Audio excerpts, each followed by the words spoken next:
Gene had just moved to Cebu City in the Philippines, leaving his boyfriend Kevin alone in their apartment in Manila. "The gig is only a couple of months," Gene assured Kevin over video chat. "You have to video call me every day after work, okay?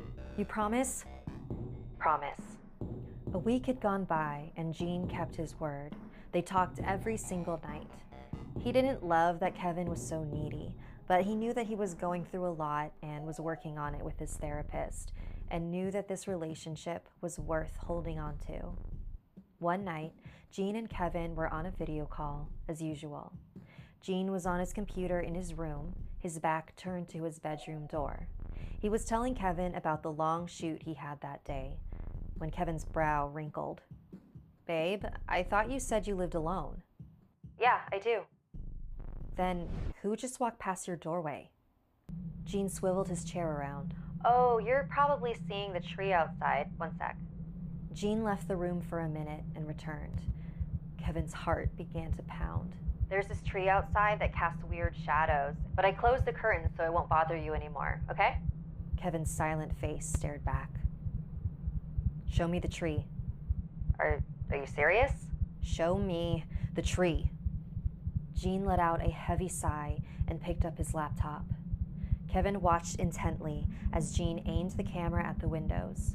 He opened the curtain, revealing a barren, eerily shaped tree. He then pointed the camera towards the doorway, where a humanoid shadow appeared. Kevin hung his head in shame and chuckled. "Kev, if this is going to work, we need to trust each other." I know. Sorry. I'll be better, I swear." Kevin held his pinky up to the camera. Gene did the same. The next night, Gene and Kevin hopped on a video call. Gene was filling him in on how his shoot went when somebody crossed the doorway behind him. Gene was so focused on telling his story that he didn't even notice the shift in Kevin's expression. Kevin continued to nod and pretend to listen while he secretly began to record their video call, both hoping and not hoping to see the person walk by again. A half hour had gone by and Kevin's focus had never left the doorway. "Are you okay? You've been kind of quiet." "Yeah, sorry, I'm just kind of tired, that's all." "Okay, well, I miss you. I'll talk to you tomorrow." Just as Gene ended the call, Kevin caught something moving in the doorway. He quickly replayed the recording. In the last few moments before Gene ended the call, there was a single frame of what was clearly a man standing in his doorway. Kevin's heart sank. The next day, Kevin's anxiety was at an all-time high. Gene had been lying to him, and now he had proof. But how was he going to call him out on it? Kevin was giving himself a stomach ache thinking about it. He decided that when they got on their nightly call, he would just be direct. 7 p.m. came, and Kevin answered Gene's call. "Hi, Kev. How was your day?" But Kevin didn't say a word. He shared his screen, revealing the screenshot from the video from last night. I don't get it. What is that?" "You've been lying to me, Gene. Why would you do this to me?" "Kev, I swear, I don't know who that is. I swear." He held his pinky up to the camera. "We're done, Gene. I'm gonna start looking for my own place. Have fun with your friend. Oh, look, there he is." The man entered Gene's bedroom. Kevin ended the call and cried into his hands.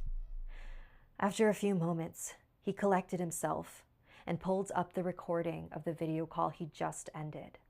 "Show me your face, you bastard." He scrubbed the video until the end. The man entered the bedroom.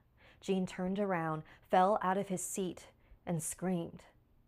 As the man got closer to camera, Kevin's eyes got wider. The man appeared to have a gaping hole in his chest. He then grabbed Gene's face, and the call ended. Kevin sat in silence for a moment. Whatever he saw could not have been human. He began searching the man's description on the internet. A few articles came up. Walay kasing-kasing, the man with no heart. According to multiple websites, Walay kasing-kasing was once a man. He never found love in life and became old and bitter.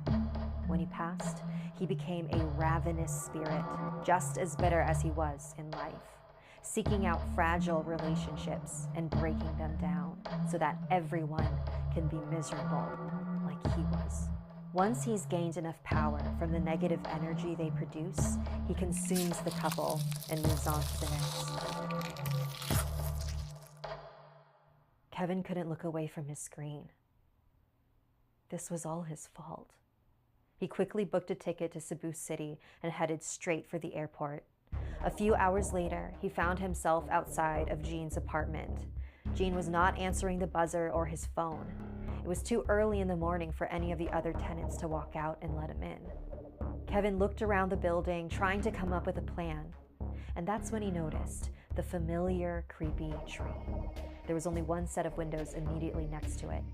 Kevin raced over to the window and managed to push it open. He climbed inside the apartment. It was quiet. Kevin called out for Jean. No response. Across the apartment was a room with light emanating from the open doorway. Kevin carefully made his way toward it. As he got closer, he heard a very odd sound. It was familiar, but he couldn't place it. He crept up to the doorway and slowly looked inside the room. At the desk was Jean's limp, lifeless body. He was in the arms of a skinless, hellish creature who was devouring Jean's chest. Kevin let out a horrified gasp. The creature lifted its head, with bits of Jean's heartstrings still dangling from its mouth, and lunged at the doorway.